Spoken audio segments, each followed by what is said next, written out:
Okay, good evening, everyone, and welcome to this evening's Community's Good Practice session titled The Officials Really Passing Information Smoothly Across Disciplines. Bit of housekeeping before we do introductions. If you could kindly keep yourselves on mute whilst we're in the wider room here. Then once we go into the breakout rooms, you can feel free to take yourself on mute, etc. There will be opportunities to ask questions throughout the session. But if you have any questions, then one of the three of us will be monitoring the chat. And we can answer the questions probably towards the end or after each scenario, but rest assured we will get through them. For those that don't have the knowledge or misfortune of knowing myself, my name's Mark Ritchie. I am the Technical Officials Development Manager for England Athletics, and I oversee kind of officials education, etc. within England. You also have Shona Malcolm Martin from Scotland, or who manages things in Scotland. And you also have Declan Lung from Northern Ireland and Rob Campion from Welsh Athletics as well. So that's just a brief resume. I also have two very esteemed colleagues, officiating colleagues, with me this evening who are coerced, persuaded. Well, we'll leave that blank to do the presenting for tonight. I will let them introduce themselves at this moment. So I'll be a gentleman and say ladies first. Oh, Linda, would you like to oh, just oh yes. Hello, I'm Linda Turner. Most of you or some of you would have seen me around, I expect, at various meetings. Live down in Gloucester, part of the southwest, but take part in events all over the country, nationally, and what have you. And have done internationally in the past. Although I'm winding back from that platform now. So, but yeah, I've been abroad for European and World Athletics. So that's me.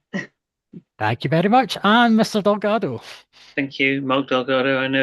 I recognize a lot of the names on this call, so I think a lot of you don't know me. I'm a national international Fed finish judge based in the South, been officiating for 16 years, and have my own Fed finish business, so I'm pretty much in the sport full time. Excellent. Thank you very much for introducing yourselves.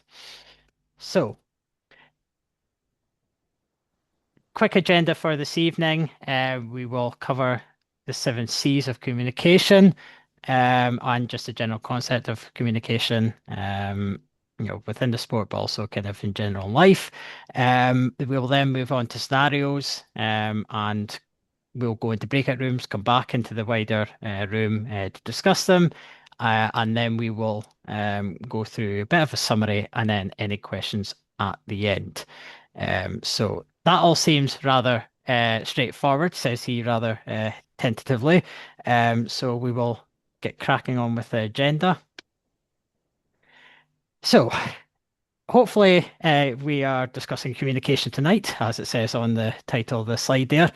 The main premise of communication and the topic for this evening's session is each discipline is unique in its kind of individual kind of concept, but we all link with other disciplines regardless of what meeting we're at, what level of meeting we're at, whether it's kind of cross country, whether it's track and field. Everything works in tandem together, and it's important that we kind of communicate with each other really clearly, really concisely, so that we can get the right messages across, ask the right questions to each other and to the athletes and to the coaches, etc., so that we can arrive at the correct decision or the best scenario or the best kind of outcome for all concerned.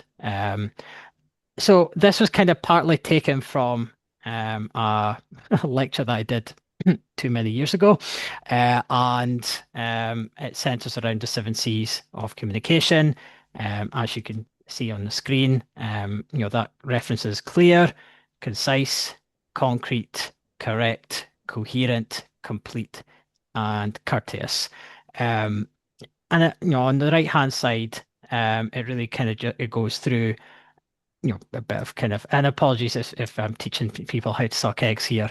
It is just making it sure that The message is easily understood. It's to the point. I sometimes have a guilty habit of waffling, so that's a learning point for me, that I've had to reduce that. Um, Being specific and not being kind of too kind of vague. Accuracy comes with part of the role that we do. Um, is it logical? Sometimes what I say, the other person's kind of looking at me a bit strange. So it's important to be kind of logical in your communication. Um, Being informative, or is it informative? It's important to give the complete picture, and being respectful. And I know that's kind of stating the obvious, but when we as officials are under time pressure, whether it's through the timetable, whether things have gone slightly awry during the course of the meeting, sometimes you can lose sight of some of these seven C's. And it's important that we kind of take that step back, and just kind of remember how we engage with our fellow colleagues, regardless of level, regardless of discipline, and regardless of what type of event it is. So we are moving on to the scenario-based exercise. Mr. Ritchie has forgotten yes, the order of slides. It's not over to you, Mark or Linda, is it? Yes, we'll take over from I here, shall thought we? it was. Thank you very Yeah. much. Rather than let you do the whole session. Yes, people Right, yeah, don't so want that. the crux of the evening session is based around three scenarios, which I think you've all had sight of. The scenarios themselves I guess, are typical ones, but they're not the important part of the exercise, really. The important part of the exercise is how those scenarios lead to communication between the teams and with the athletes and the coaches and the general public that are around the meeting. So technology permitting, underlined. Mark is going to split us into breakout rooms. Each room will contain a number of you, cross-discipline if you can, and each scenario we'll discuss for 5 minutes in the breakout room. Just get your head around the scenario, the crux scenario, but most importantly, the communication side of the scenario. The details of the actual issues being discussed is kind of secondary to the communication side, really, this evening.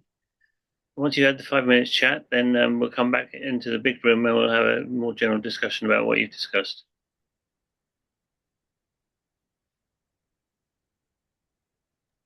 Rather tentatively. Yeah. I really. We got the next slide. Another slide. Yep. 2 seconds.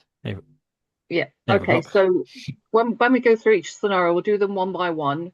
A lot of you would have come across probably some of these scenarios before this sort of situation in real life. So you might already have your own thoughts of how things were done. Don't try, if you can, let other people who may not have come across these things, let them have a go. Think about who needs to be involved in the discussions. It's not so much about coming to a solution, it's about what do you do with that solution, who do you need to speak to. That's what you need to think about, and who actually communicates that final decision. Not necessarily the person who reported it in the first place, but it could be dependent on the level of the meeting as to what type of officials you've got. Do you have a meeting manager? Or is it just chief officials? Are you lucky enough to have somebody like a competition director, that sort of thing, that sort of thing that could come into the equation, which is the line of communication, as well as the athletes, coaches, parents, etc. So that's what we need to think about. Okay. So this will be our first scenario, which is a pretty common one, I reckon, with a lot of people. Somebody's turned up late because they, surprise, surprise, haven't read their information that they've got to report by a certain time. And I think we all know that from experience. So this is the discussion we want to have in your breakout rooms to see how you're going to deal with that. I mean, it says here that you're the chief starter's assistant, but is the decision down to the chief starter's assistant? Think about that when you have your discussions in your breakout rooms. Okay, so rooms.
Hi, can you put me back in the room? I can. I don't know why you've popped out of the room. Where are you? Why are you in here? This all worked really well. Oh, sorry, Rick, it's me causing problems. Hang You on. can't put me back in. So hang on, I will. Let me just where are we? Jenny. There we go. Uh right, I'm gonna pop you in. What room were you in? I can't remember. Seven, seven. Hmm.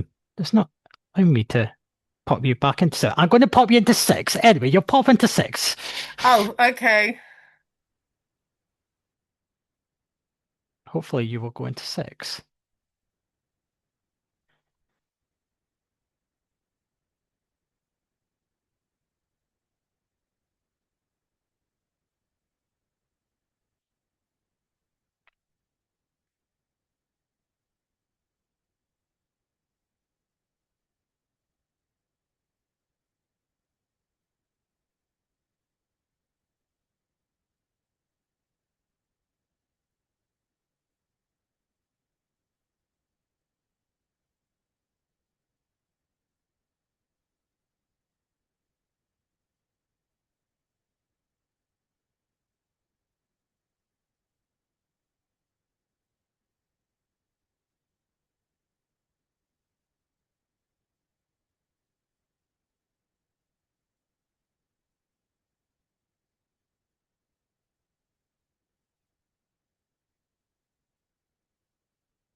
Hello, everyone. Now, start my video. There we go. Perfect. Hi, Mark. Now, hopefully that went swimmingly. At least I hope it did. If not, then we've always got 3 scenarios to go to get things Yeah. right. I hope Linda and Mark are back in the room.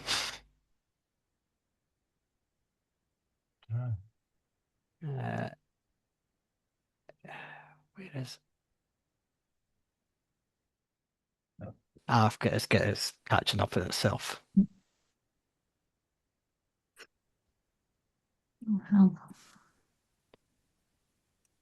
Just check we're all back in the way. We're all back. Linda and Mark, are you back in the room as well now? Yes, indeed. Yes, Yeah, indeed. we're back. Yeah. Excellent. Done. So, want me to pass back over to you guys and Yeah, I was in the breakout room with a very interesting discussion. Cool. Somebody from the room I was in want to just start, perhaps?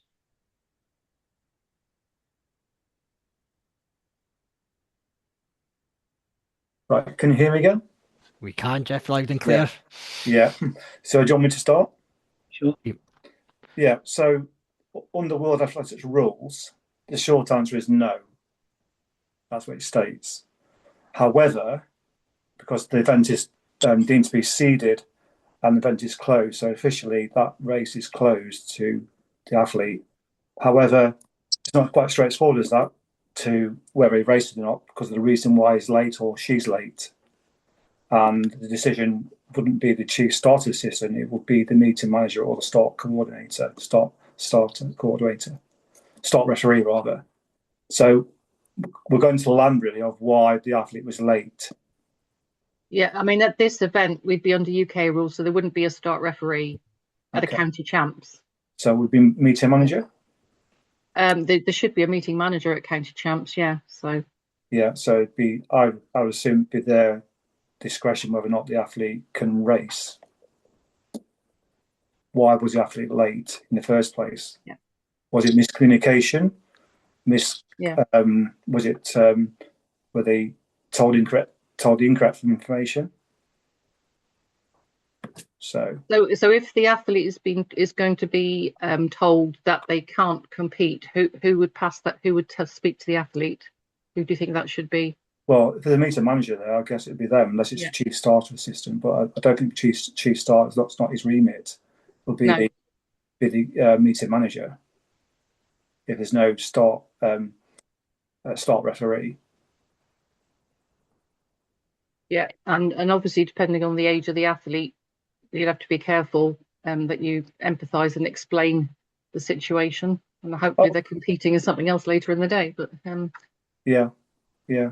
I mean, it might be that the athletes not received the correct communication, or if they lived an hour away and they allowed 2 hours to get there, and there's a breakdown in traffic, or he couldn't get there, then there's a valid reason why he's not got there. But I guess it's down to the meeting manager, then, isn't it? Yeah, I mean, I know from practical experience, people try to bend over backwards to allow the athlete to run somehow. Yeah. So, Mark, I think last year you was at county champs, wasn't you? And we had this discussion, didn't we? Last year on 100 meters, there's a guy from Notts turned up late, and we allowed him to race because he had a valid reason. But I don't remember the reason. I was starting the race, but I didn't hear the complete conversation. But we allowed him to race. Do you remember that? One of the things that in our group we said we're pretty similar to you, although we said possibly the track referee, we forgot about meeting manager. But the other thing that we said is if he is allowed to race, if the athlete is allowed to race, then there's a few people that have to be told, like photo finish, maybe the seeding people who did it.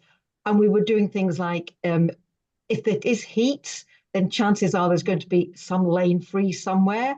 So it might be they gets put into a slightly later heat. That again, that's all up to photo finish and seeding that would be able to say who it was. So there'd be the communication going on there.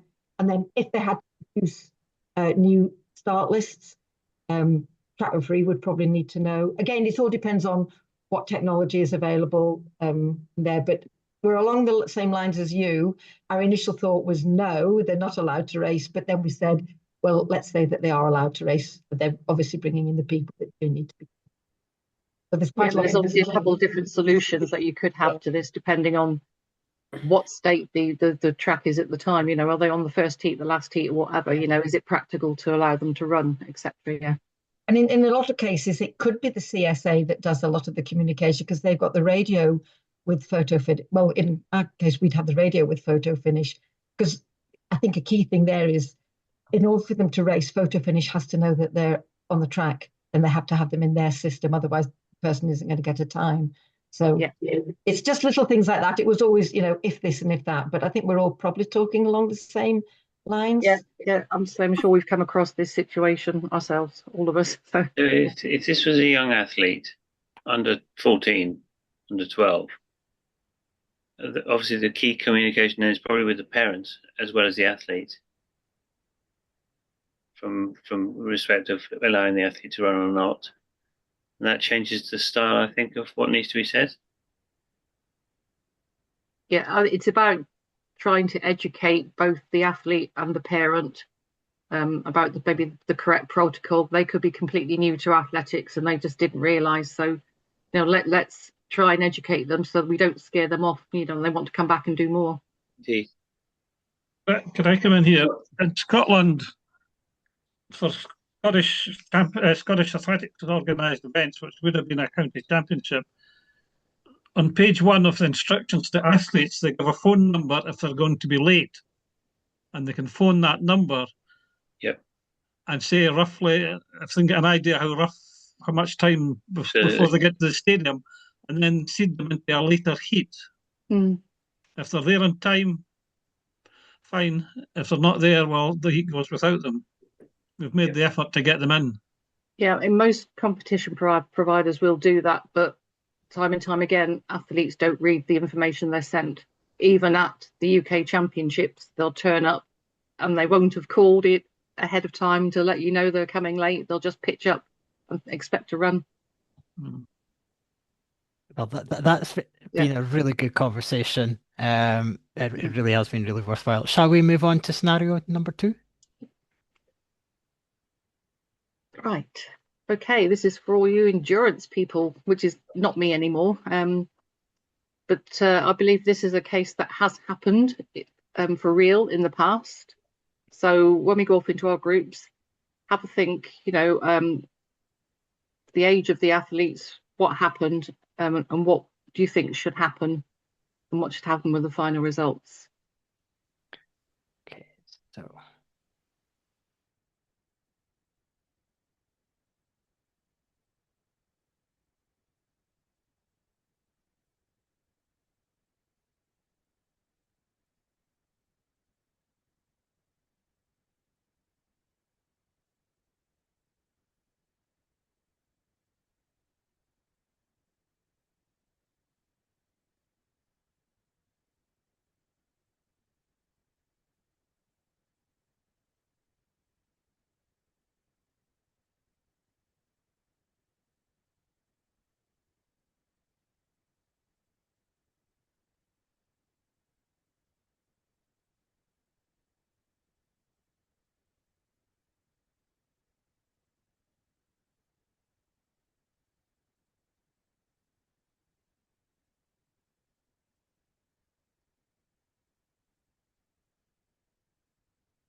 Now, I don't want to tempt fate here.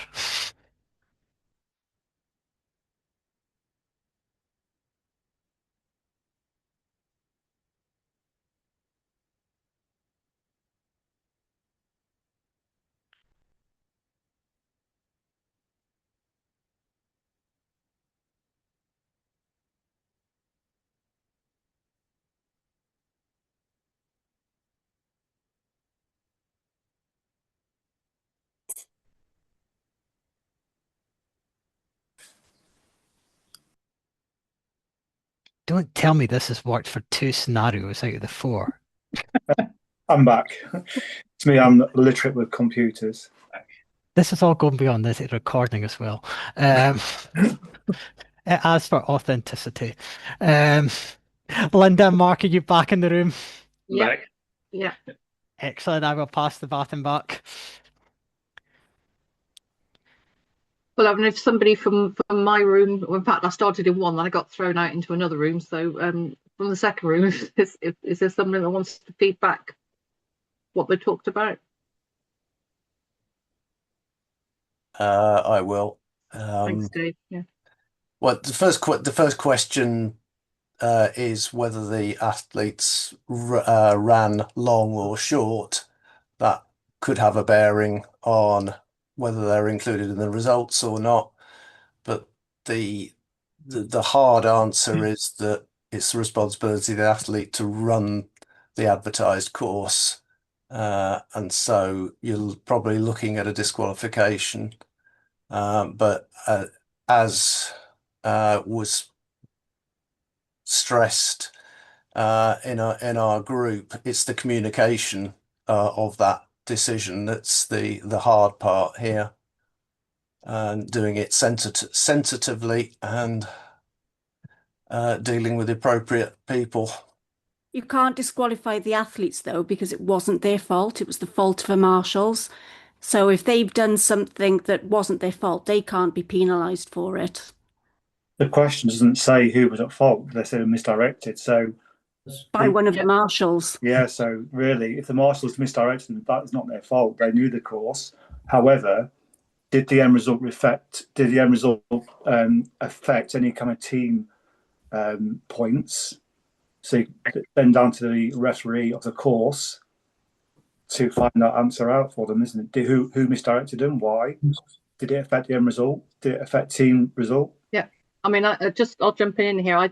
I'm not an endurance official anymore, but I did phone a friend who's a very experienced national endurance official, and he said that even though the marshals directed these athletes, it's ultimately the athlete's responsibility to know the course. So, unfortunately, they would probably not appear in the result. If they, as Dave said, if they ran further and they ended up further down the line, then there's probably no reason why they can't feature in the result. But if they ran less than the correct distance, then they would not appear in the result. And it's a hard lesson, but that's it. So, like the outcome is the race result stands. There's no rerun. The referee will reconsider whether those athletes were disadvantaged enough to affect the team results. However, the referee may adjust individual placings if clear evidence shows they lost position unfairly. Not according to my friend who I spoke to. He said because ultimately it's down to the athlete to know where they're supposed to run. They're supposed to walk the course before they run it. And if they walked the course, but then the marshal misdirected them and 5 went off, how can that be their fault? I think one of the if you think about the important points here about communication. So the way what you're getting here, you're getting a report from someone to tell you that they've gone the wrong way. Probably, as in our group, we discussed the athlete at the finish line. Hey, I was first and I've finished up down the pack. I've gone the wrong way and rejoined, and what's happened. So then you've got that report. So you're establishing that information. From a communication perspective, you then need to talk to the people that were nearer to the incident. So you need to talk to the marshal, you need to talk to the chief marshal, the sector marshal to find out their perspective. So you've got another piece of communication there to get that perspective. So then you've got the report, you've got some more perspective. As the referee, you're pulling that together.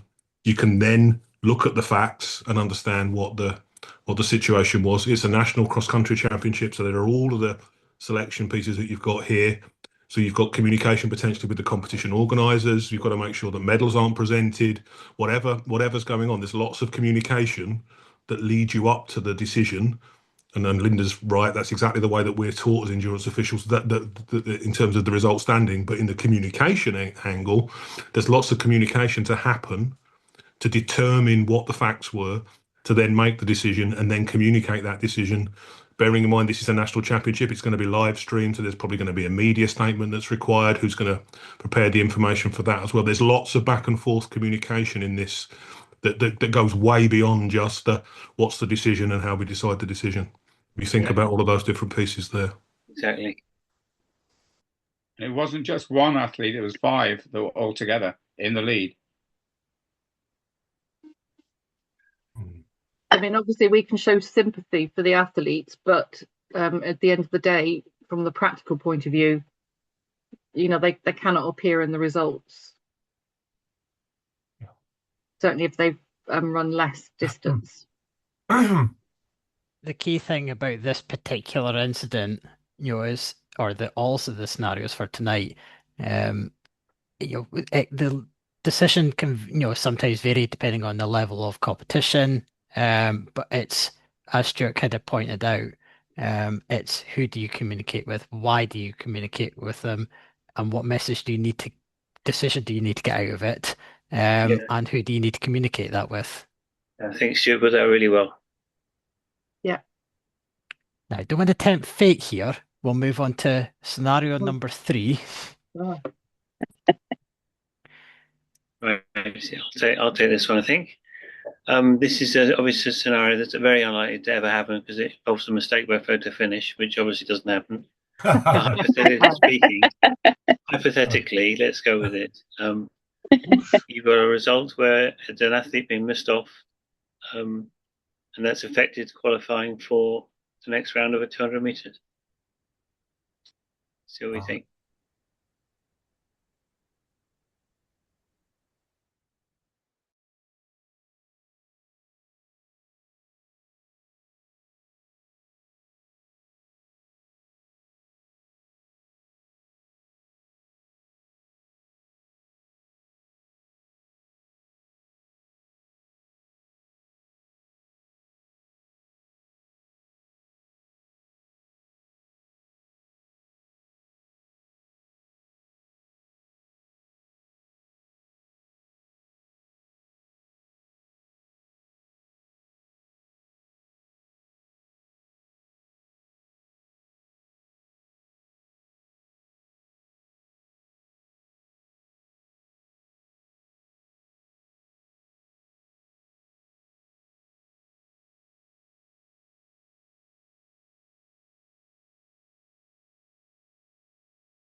I don't believe this. This is third time. Well done, Mark. Well done. I can't tell you how pressurised I'm sitting behind the screen. Right, Linda. You do this professionally. Linda, Mark, it's over to you. Right, yes. My group had a really good discussion, actually. Does somebody want to pick up from where we just were left off?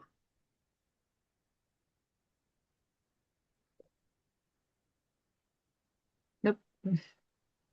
Don't worry, we don't bite, folks, I promise. No, I'll speak. It was that we would have to speak to photo finish.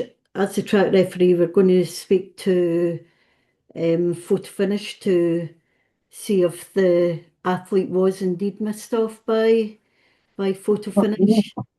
And if that's the case, then there's still 90 minutes until the start of the semi-final, so they would get put into the semi-final.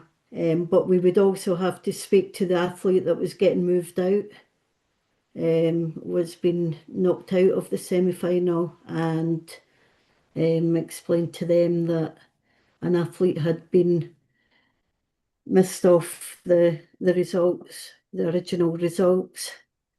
We also looked to see if there was an extra lane available where the person that was getting knocked out could run, but that was bringing up a little bit of conversation, but we got flung out, so we didn't finish at that one. But yeah. Yeah. In my group, I don't know, Ola, would you like to say what we were talking about? You're on mute. Yeah. On mute. Okay, on mute. Well, I think in our group we decided that we would make it into 4 races. So and have an extra race. We have 90 minutes we have 90 minutes, so we have enough time to reseed it and make it into 4 races. And we're just going to have to communicate that there's going to be an extra semi-final and make it work. Basically. That has ramifications, doesn't it? Because that changes qualifying. So athletes who have qualified may object to that. Can I jump in? Can I jump in there? So we're on to about one athlete that he's got a fast time than the fastest non-qualifier or qualifier. So there's only one person at issue here. So you don't have to reseed, don't have to have another race. If there's only 1 for 1, then he knocks out the slowest guy. It depends on the qualification time and whether it affects seeding or not. That's what you need to think about. Yeah, there's it's quite not a bit. Just a case that we'll take the 24th or whatever slowest guy out and slip the other one in, because that could completely ruin the seeding in that particular race, depending on the time that this athlete got. So you amend the result officially. You'll date the list of qualifiers, and then you reseed the semi-final. Yeah, but the feeling in the room that I was in was that with the age of these athletes, it seemed to be unfair to turn around to the guy that was being chucked out. I mean, I know it's technically the rule. Tough, isn't it? It's tough. It's racing. Yeah, well, it's tough, but I don't agree with that. It is tough, but you've also tried to encourage people to compete. Yeah. It doesn't say what level of competition it is. I presume it's a county or could be a Southern Champs, Midland, or whatever. Yeah. But you try to encourage people to compete. This is an under-16 boy. I feel quite strongly about this. You want to get these guys and girls to develop so they become really good senior athletes. You don't want to put them off and create a bit of a scene. I know we have to adjust it. Ola's been absolutely spot on. We can make adjustments within the 90 minutes to address it, to inform everybody. It will cause about a 10-minute delay to the timetable, which is fairly strict on championships, but we can do it. We can do it. That's what we're here for. So, Paul, that all sounds good. What happens if you get an objection from one of the other qualifiers? Well, Mark, on what basis? Exactly. Qualification from the semis have changed, so you're less likely to. Well, you still get the same delay. They've got a 90-minute recovery before the semi. No, the qualification from each race is different. Well, it will be. That's right. It'll probably be the so, winner so plus you've the got 4 fastest fewer losers. slots. Yeah. So, I mean, I'm just hypothetically talking about what would you do Well, in that scenario? this where is you what had I would do, but rightly or wrongly, this is what I would do. But remember, for the qualifying for the final, as I said, it'd probably be the winner plus the 4 fastest losers. So you're still going to get the 8 quickest people, hopefully, in the final. I hope. Hopefully. There's no easy way. There's an incident here which we've got to address. We can't ignore it. The easiest thing is to kick somebody out. I think that's morally wrong, because of a mistake made. So therefore, we have to address it and hopefully find a solution that's reasonable and the right thing to do. I think the main premise for this scenario, and I suppose the wider session tonight, is the decision you make may be different from Yes. any one of us on this call. Yes. But do you know who you need to speak to, in Yes. what order, when, what decision is made, regardless of what it is? Who do you need to communicate that to, and how are you going to communicate that? So, as irrespective of what position we kind of stand on here, and I suppose that could be a whole different session in itself. It's who do you need to talk to, etc. And if you know who you need to talk to, what decision you need to make, who needs to be communicated, as Mark said, there could be ramifications to your decision. Yes, of course. But then who do you then communicate that with, and when do you need to do that by? So I think that's just to kind of cleanse things. I have Mark. Jenny, on you go. We're the track referee. This is not our decision to make? Isn't it a decision for the meeting manager and the photo finish? Because we're busy working on the track. And because we don't have time to discuss this all, we have to hand it off to as long as the photo finish have got the track results and the manual timing, they've got all the information from us about what's happening. So surely it's their decision, and then because we're doing the track stuff. No. Sorry. The referee controls the decisions, not the photo finish or TIC. Yes, photo finish didn't make the call. The referee controls this event. Yeah. But don't we have so we have to take ourselves off from the track to sit and talk about that. And so what's happening? Who's controlling what's going on the track? Because there's races being run at the same time, isn't there? Well, to have a fair race, you have to sort it out. I'm just trying to work out how do you have those two hats on then? Because you're meant to be making sure the track is running at the same time. And then you have to go off and sort this scenario out. I'm going to bring Linda. Yeah, from a practical, this happens all the time at certainly this year at the England Indoor Age Group Championships. The track referee spent a long time away from the track dealing with protests and issues and what have you. At that case, the chief judge basically subbed the referee and became the referee. Right. Okay, cool. Yeah. So somebody else assumes that responsibility. Well, good question, Jenny. Excellent. Yeah. We're going to move swiftly. I'm conscious of time as well, so we'll move on to scenario 4. No, we're not. There was no scenario 4. I'm getting ahead of myself here, folks. There was 4 scenarios, and then we moved to 3. So no, thoroughly enjoyed those discussions. So we'll move on to the summary of communications. Sorry, Mark, can I quickly come in and say my experience? Of course you can. So I'm not going to mention where the club that I come from, but Mark can testify to this. I think it was last week.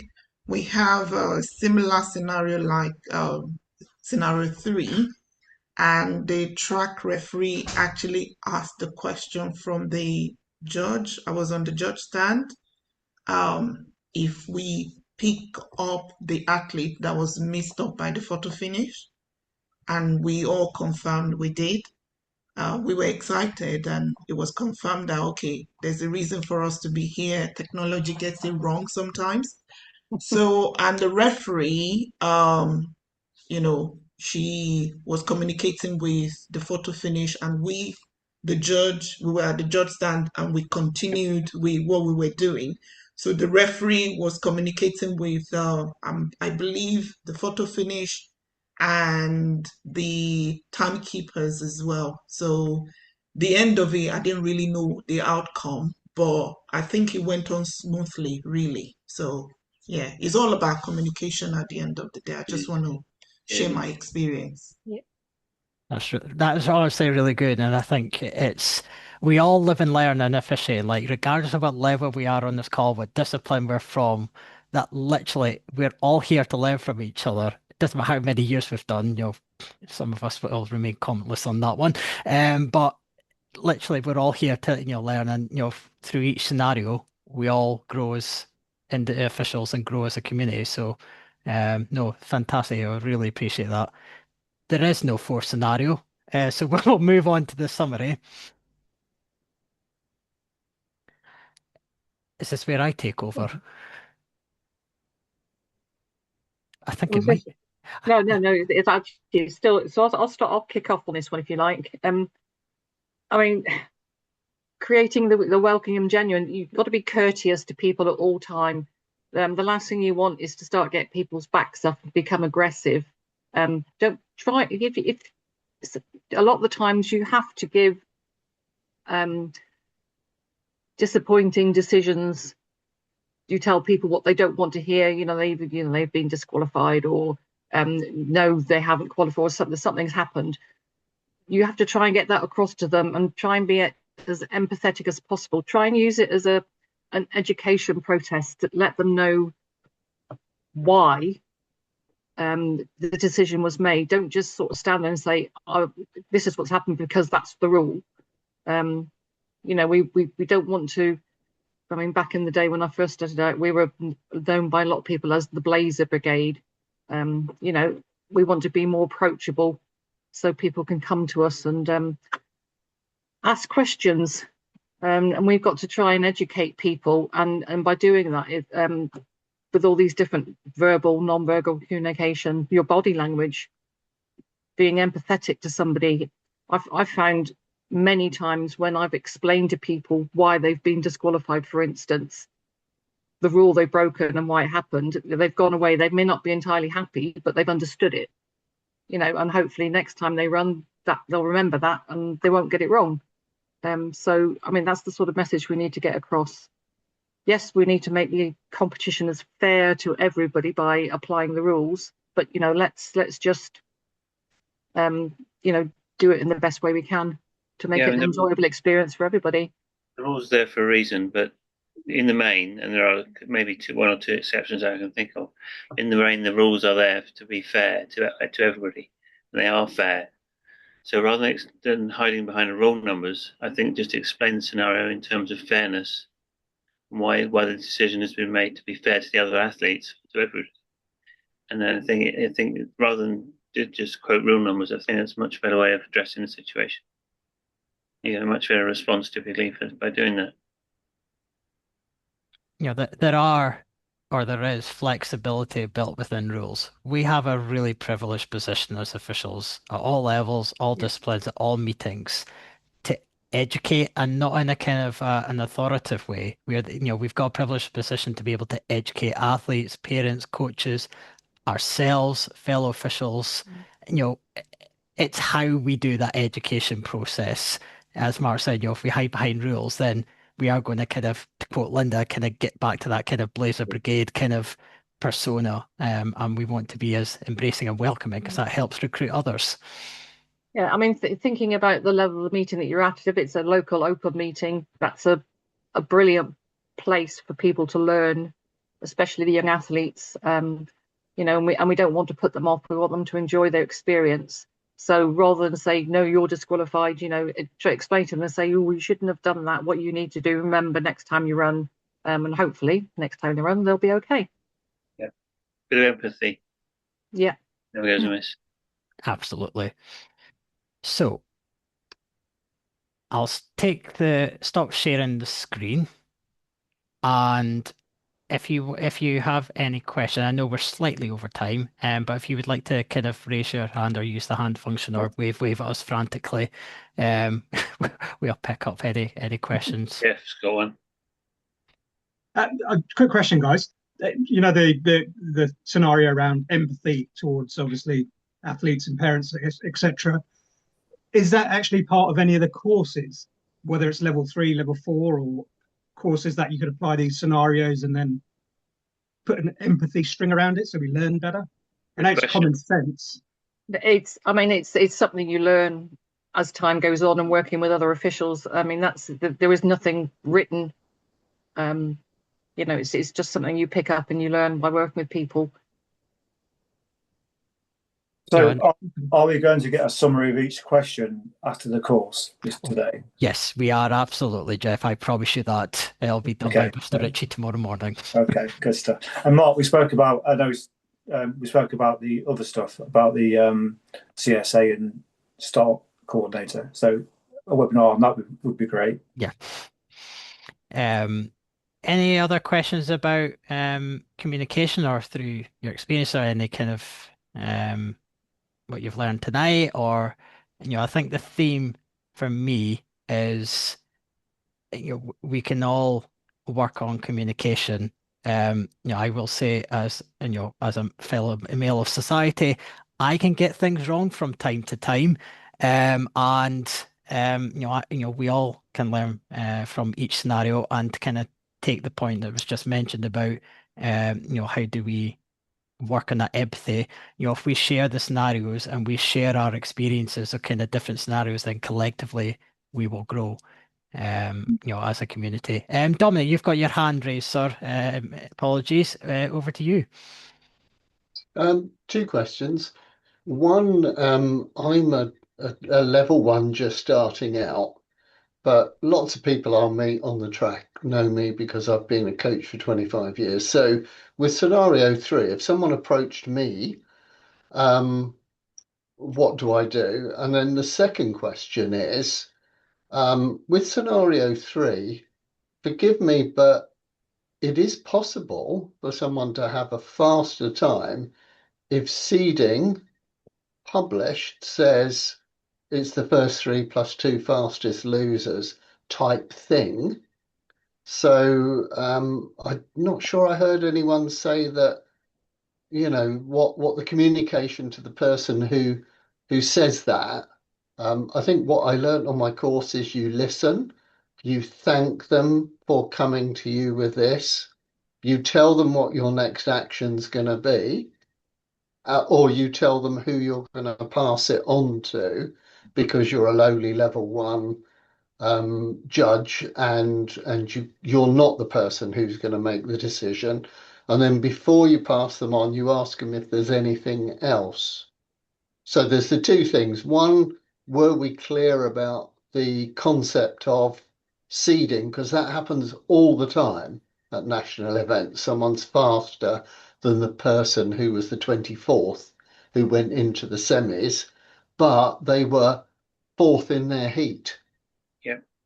Mark? So I'm not sure if that was covered. I think it was alluded to, but it wasn't covered in the detail you just described it to. No, I mean, yes, that potential question comes all the time at championships. I've run faster than this person, they've qualified and I haven't. You have to just quietly, generally explain the rules as to why, and most of the time that they go away not happy, but at least content that the right decision has been made. I think you've very really articulated that really well as far as the wider kind of process, about kind of asking the person, kind of then understanding who to kind of talk to, etc. Every official is as even as the next best person, whether you're level 1 or you're level 3. That's just one thing I would kind of say. But any further And comments, there are Mark? plenty of level 1s that are probably better communicators than some level 4s, let me suggest. Careful with that. Can I say, Mark? Of course you can. Yeah. With the this qualified, non-qualifiers, then normally when the starters are ticking out the athletes to their event, they're on the sheet. They then say to them, it's going to be the winner plus 2 fastest non-qualifiers. So the athletes should know before they even start what the criteria is. If they understand the criteria and abide by that criteria, there shouldn't be any dispute about times.